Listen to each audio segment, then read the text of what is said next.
प्रदेशाध्यक्ष प्रदेश कार्याध्यक्ष सचिनजी पराये, सावनेरवरून महासम्राट बडीराजा राष्ट्रसेवा संघ, भाग्यश्री भोवते, मोनाली जवारे, हे सगळे आजच्या ह्या रथयात्रेच्या प्रचारासाठी आम्ही इथे आलेलो आहोत.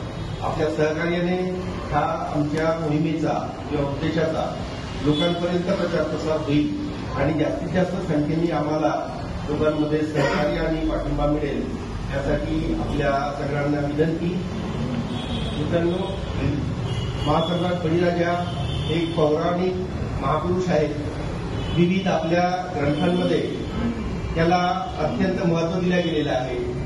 एक हा एवढा मोठा सांस्कृतिक महापुरुष जो आहे याला संपूर्ण भारतामध्ये विविध राज्यांमध्ये विविध सणांच्याद्वारे विविध उपक्रमांद्वारे त्याला अभिवादन केलं जातं आणि कुठेतरी एक चांगलं वातावरण आणि एक राष्ट्रीय एकात्मतेची भावना जोपासली जाते.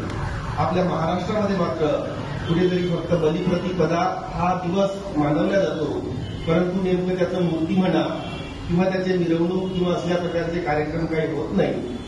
आजपासून हजारो वर्षापासून, जवळपास 3000 वर्षापासून बळीराजाला आपल्या पूर्वजांनी कुठेतरी गाण्यांच्या माध्यमातून किंवा कुठल्या तरी एखाद्या जसं दिवाळीला त्या शेणाचा किंवा त्या गवताचा बळीराजा करतात आणि त्याचं पूजन केलं जातं.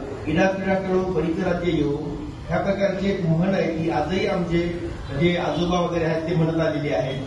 बहीण भावाला ओळखताना इडापिडा कळो बळीचं राज्य आणि माझा भाऊ सुखी राहो असल्या प्रकारचे वाक्य बोलत असते. तर हा जो बळीराजा आहे कुठेही याचं एक असं अधिकृत चित्र म्हणा किंवा फोटो म्हणा असल्या प्रकारचं नाही. तर त्या प्रकारचं आमच्या ह्या नियोजित संघटनेनी अशा प्रकारचे फोटो किंवा मूर्ती देण्याचा प्रयत्न केलेला आहे, जेणेकरून हा महाराज, हा महासम्राट आणि त्याचं कार्य लोकांप्रतीचं हे लोकांमध्ये जाईल आणि त्या प्रकारच्या भावना लोकांमध्ये तयार होतील.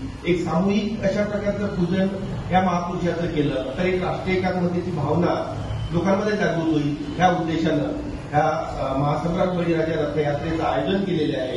ही रथयात्रा 11 ऑक्टोबर पासून गुरुकुंज मोजरीला इथे वंदनीय तुकडोजी महाराज यांच्या पुण्यतिथीला तिथे लाखो लोक राहतात. तर तिथे सत्यपाल महाराज, नंतर बळवंतजी वानखेडे, संजयजी खोडके, त्यांचे मिसेस आमदार, नंतर यशवंतराव ठाकूर माजी आमदार, बच्चूकडू साहेब, नंतर आमदार श्री राजेशजी वानखेडे, त्या सगळ्यांच्या उपस्थितीमध्ये तिथे हिरवी झेंडी दाखवून त्याची सुरुवात होणार आहे.